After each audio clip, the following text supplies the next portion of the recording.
Dodi Sudrajat siap membawa kasus Mayang terkait salah skincare ke jalur hukum.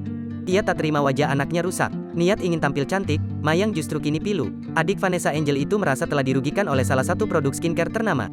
Pasalnya, alih-alih makin cantik, wajah Mayang justru muncul breakout yang cukup parah. Akhirnya, kesedihan Mayang akibat kondisi wajahnya itu sempat diutarakannya lewat sosial media. Sontak saja, curhatan Mayang tersebut bisa masuk ke ranah hukum terkait pencemaran nama baik apabila si pemilik skincare tak terima. Untuk mengatasi hal itu, Dodi Sudrajat rupanya sudah menyiapkan kuasa hukum untuk sang anak. Kalau misalnya ini sudah masuk ke ranah hukum, dan sudah dibilang pencemaran nama baik atau apalah ya sudah, ucap Dodi Sudrajat, dilansir Tribun Style dari YouTube Selebgram pada Rabu, tanggal 30 Maret tahun 2022. Yang terpenting sekarang Dedi sudah mempersiapkan kuasa hukum buat Mayang untuk menyelesaikan masalah skincare ini, tambahnya. Sebagai seorang ayah, Dodi Sudrajat ikut prihatin atas kondisi yang menimpa putri kesayangannya itu.